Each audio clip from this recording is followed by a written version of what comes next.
Hola, bienvenidos a nuestro podcast semanal y queremos darle la bienvenida a nuestra iglesia, a nuestra gente. Y esperamos, ¿verdad?, que este podcast sea de bendición para su vida y que estas predicaciones que estamos viendo los domingos y que durante la semana estamos conversando y estamos platicando unos a otros, pues nos puedan ayudar y nos puedan hacer crecer como cristianos, ¿verdad?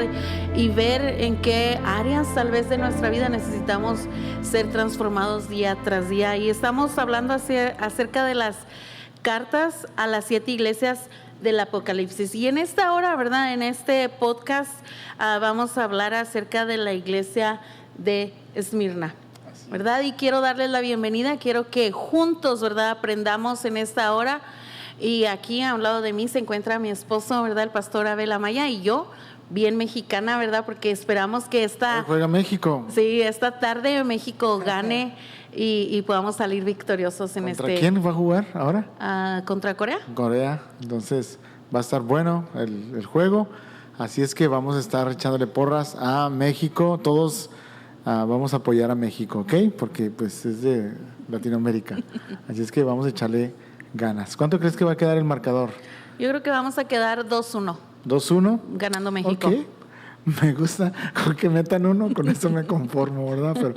Pero bueno, entonces estamos muy contentos, como dice mi esposa, y espero que esté siendo de bendición estos estudios, estos episodios acerca de las iglesias del Apocalipsis. Y me encanta porque Jesús en cada carta siempre se presenta como algo único para cada necesidad, y no es la excepción en la iglesia de Esmirna, porque la iglesia de Esmirna era una iglesia que estaba pasando por mucha pobreza, por mucha dificultad, por mucha persecución.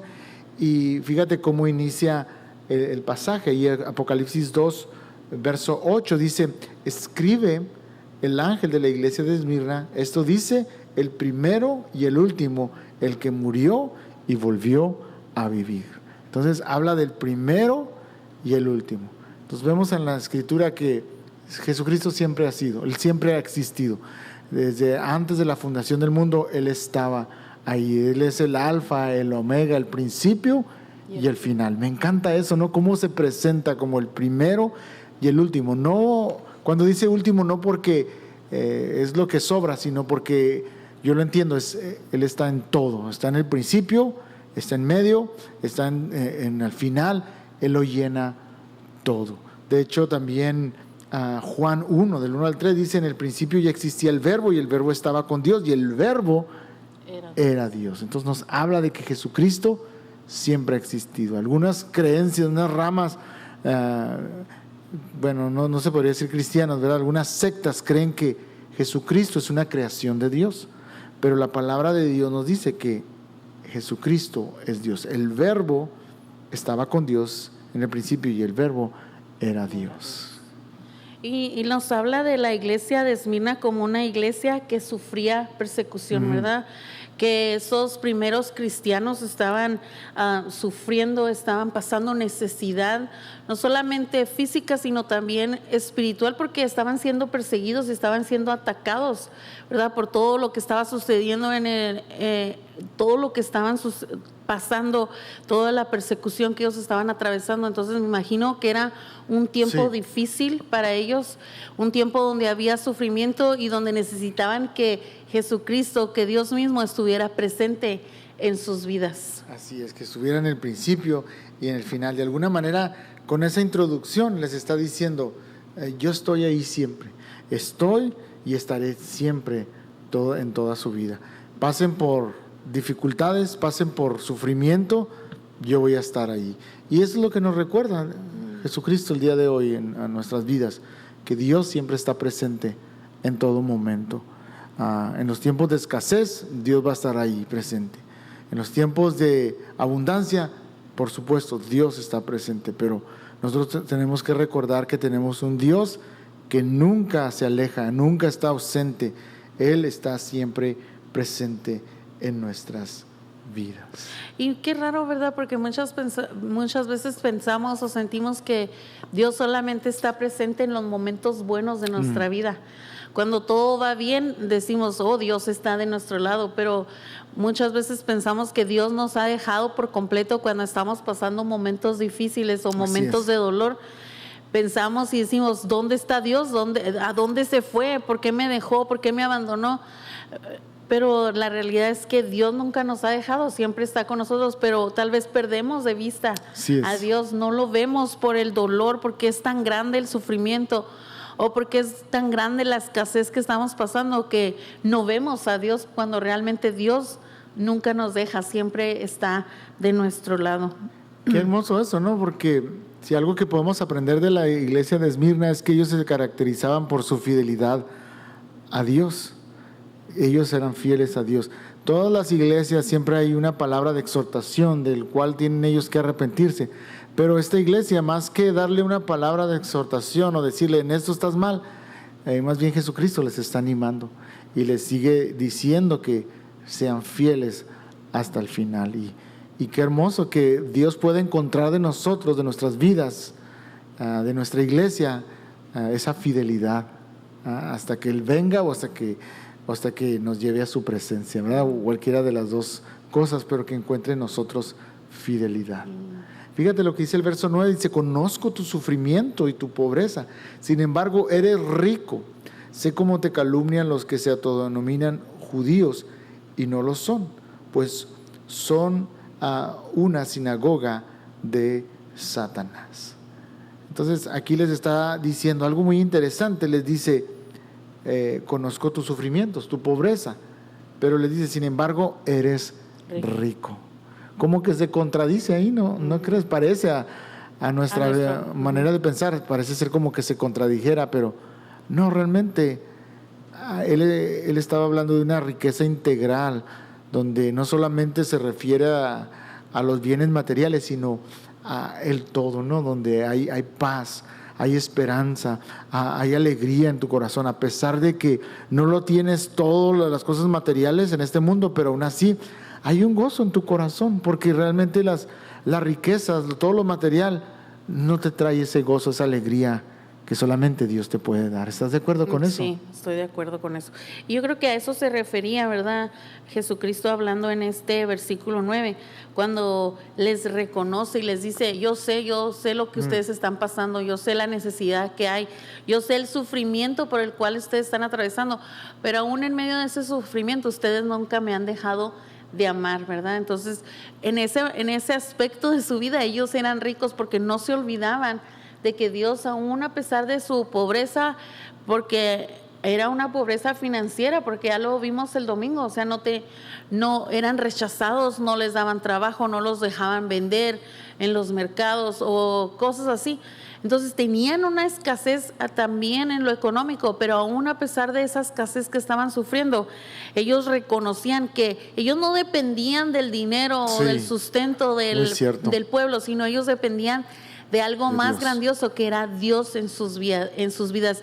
Y si Dios no les permitía que trabajaran, Dios iba a suplir de alguna manera u otra sus vidas. Así es. Entonces, qué interesante, ¿no? Venían al conocimiento de Cristo, entonces simplemente los hacían a un lado, ya no les permitían hacer negocios con ellos, porque muchas de las cosas que hacían eran cosas ilegales o cosas que no eran correctas. Entonces ellos ya no podían vivir de la misma manera, ellos ya entendían el Evangelio, transformaba sus vidas de tal manera que ellos ya no podían seguir con esas prácticas.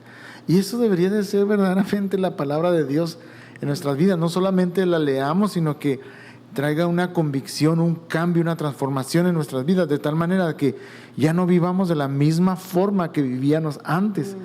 Y aunque recibamos rechazos o que nos hagan a un lado, tengamos la certeza de que Dios nos va a prosperar de una o de otra manera.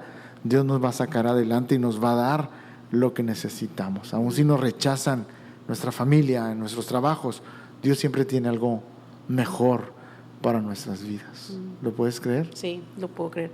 Pero ¿cuántas veces, verdad, por sentirnos tal vez aceptados o por no ser rechazados o por no ser señalados, nos amoldamos, ¿verdad? Nos amoldamos a las cosas y tal vez tratamos de ser igual que los demás cuando hemos sido llamados a ser diferentes, a ser la luz en este mundo que está tan perdido. Entonces, que eso se nos quede en nuestra mente, aun cuando las personas nos señalen, nos rechacen, tenemos algo mejor en nuestra vida y ese es Jesucristo en nuestra vida, que a Él le estamos dando la honra y la gloria y lo estamos agradando por lo que hacemos en el día a día. Así es. Entonces mirábamos una frase que me encanta, el domingo la miraron, decía: amar a Jesús te puede prosperar o te puede empobrecer, pero siempre te va a enriquecer. Y siempre tenemos esa mentalidad, ¿no? De que si Dios está con nosotros, vamos a ser prósperos y todo va a estar bien. No necesariamente van a venir pruebas, van a venir luchas, pero sea lo que sea, Dios siempre nos va a enriquecer nuestro espíritu, nuestro ánimo, y siempre vamos a tener esperanza de que algo bueno viene a nuestras vidas. Otra opresión de las que mirábamos era la opresión de la calumnia, y esto venía de parte de los propios judíos, o sea, la rama de los judíos, el grupo de judíos que estaba siempre de alguna manera a favor del Imperio Romano, que tenía una posición especial. Entonces ellos despreciaban a los cristianos. ¿Por qué? Porque no querían que se les mezclara con ellos, ¿verdad? Como diciendo, nosotros no somos cristianos, ellos creen en su Mesías y ellos creen en esto y lo otro, pero nosotros seguimos la corriente del emperador, y ellos empezaban a levantar calumnias con el fin de desaparecer al grupo, a los cristianos, de borrarlos de la faz de la tierra o calumniarlos para que los mataran, y efectivamente estaba rindiendo efecto eso, porque estaban encarcelando a los cristianos, los estaban matando, los estaban torturando, los estaban encarcelando, y las calumnias venían de su propia gente, sus propios hermanos judíos los estaban acusando con el Imperio Romano. Entonces vemos que allí había opresión. La otra opresión que había de prisión y de muerte, y una de las maneras más feas en que morían los cristianos que eran torturados, pero también eran llevados allí al Coliseo Romano y los ponían enfrente de las bestias, de los animales, y pues se los comían, y era como un espectáculo, un show para todas las personas, o los ponían como antorchas en las ciudades. Qué horrible manera de sufrir, ¿no? Y qué valentía de ellos de seguir adelante, ¿verdad? ¿Qué piensas acerca de esos pasajes? El versículo 10 dice: no tengas miedo de lo que estás por sufrir. Te advierto que el diablo meterá a algunos de ustedes en la cárcel para ponerlos a prueba, y sufrirán aflicciones durante 10 días. Sé fiel hasta la muerte y yo te daré la corona de vida. Y algo que me llamaba la atención el domingo que escuchaba la predicación era algo que tú decías, de que la corona, ¿verdad?, era algo bien significativo para estos pueblos o para estas ciudades, porque era un simbolismo de que tenías como cierto valor ante la sociedad, o eras alguien muy importante, ¿verdad? Porque ya al momento de tener una corona, pues significaba de que eras un rey o eras un príncipe. O eres un campeón en el deporte. O eras alguien importante. Entonces Jesús mismo está diciendo: si soportas, si eres capaz de soportar todas estas cosas por mi nombre, yo te daré la corona, pero no cualquier corona, ¿verdad? Sino la corona de vida. Entonces yo creo que eso era una esperanza para la iglesia de Esmirna, esperar de que aunque viniera sufrimiento, aunque viniera dolor a sus vidas, ellos estaban ansiosos de recibir esa corona de vida, que era lo máximo para ellos. Entonces, que me alegra el corazón de que nosotros tal vez no sufrimos persecución, no estamos en un país donde somos tal vez perseguidos o nos callan por hablar, bueno, en cierto sentido, ¿verdad? Porque no podemos decir muchas cosas, porque rápido como cristianos te cancelan, nos atacan o nos cancelan o nos llaman que somos de cierta manera, en que nos estamos burlando de otro tipo de personas, pero no sufrimos tal vez tanto así, pero tenemos esa convicción de que cuando muramos vamos a recibir esa corona de vida eterna, y vamos a ser llevados, vamos a vivir una eternidad con nuestro Padre celestial.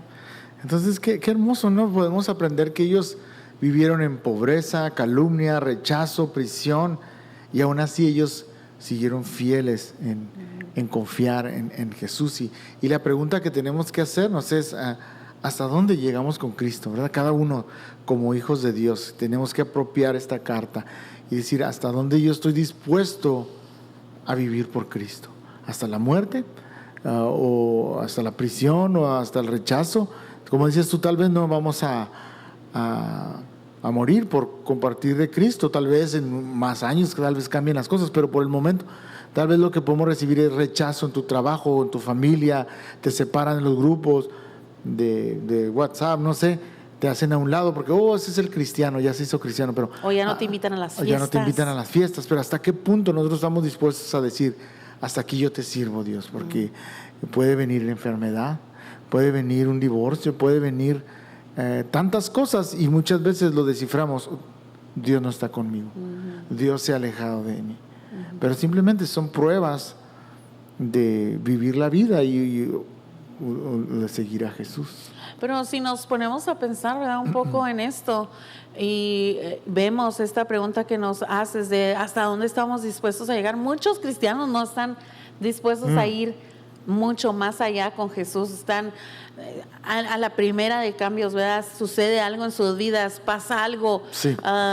No sé, viene un problema, una dificultad en sus vidas y rápidamente se alejan, se desaniman, se retiran de la iglesia. No están dispuestos a sufrir nada por el amor de Jesús.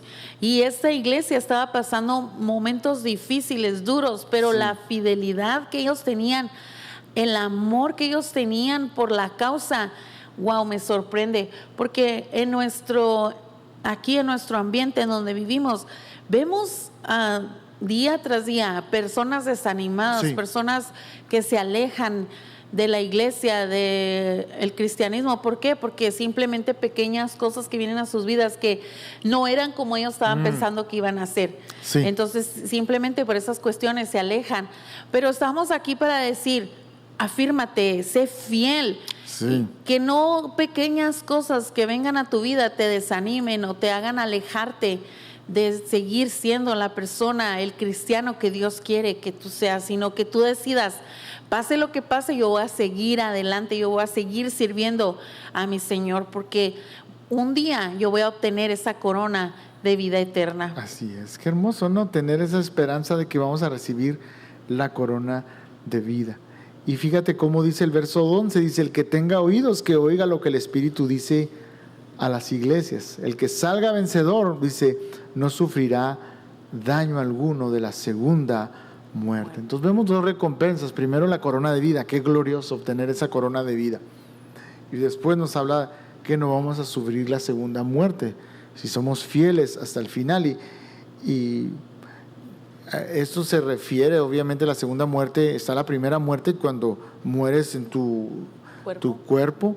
Se queda tu cuerpo aquí, pero dice la Escritura que en el instante que tú mueres, tú vas a la presencia de Dios, tu espíritu va a la presencia de Dios, tu cuerpo descansa, se vuelve otra vez al polvo, pero cuando venga Jesucristo por segunda vez, ese cuerpo se va a levantar de la tumba y se va a unir con tu espíritu y va a reinar para siempre. Vamos a reinar para siempre con Cristo Jesús. Qué glorioso, ¿verdad? Muchas veces nos cuesta entender todas estas cosas, pero es una realidad. Morimos, nuestro espíritu va a la presencia de Dios, el cuerpo se queda. Cuando Cristo venga, nuestros cuerpos van a ser levantados. Y nos habla de la primera muerte, de esta muerte física, pero la segunda muerte es la muerte espiritual, la condenación eterna, que hoy en día, te fijas, casi no se habla de eso. No vamos a hablar mucho de eso, temor a que nos cancelen. No, es una realidad, existe la segunda muerte y es el infierno, es la condenación eterna preparada para el diablo y sus ángeles. Para nosotros fue creada el cielo, la eternidad, de estar morando con Cristo, pero nosotros decidimos a dónde vamos. ¿Dónde queremos pasar? ¿Dónde queremos? Si rechazamos a Jesucristo, vamos a estar en la segunda muerte, que es en el infierno, en la condenación eterna. Pero mientras tenemos vida, podemos decidir de no sufrir la segunda muerte. Cierto. Tal vez no se habla mucho de este tema porque tal vez nos da temor, ¿verdad? O muchas veces, o cuando escuchamos estos temas de la segunda muerte o del infierno o del diablo, pensamos que es como una forma de condenar a las personas, de decir, bueno, si no eres cristiano es porque te vas a ir al infierno, pero es la realidad, ¿verdad? Si no haces a Cristo el Señor de tu vida, si lo rechazas, esa va a ser tu realidad, que vas a ir a una muerte sin Cristo Jesús y vas a ir a la eternidad sin Él. Entonces, aquí está el mensaje de salvación, que Cristo puede cambiar tu vida y hacerte una persona diferente. Así es. Entonces, Jesús sigue diciendo el día de hoy, yo soy el primero y el final. Entonces, nosotros escogemos. Yo explicaba que la mirra, ese era el significado, ¿no? de la muerte, y era era como un perfume para embalsamar a las personas, y significaba la muerte.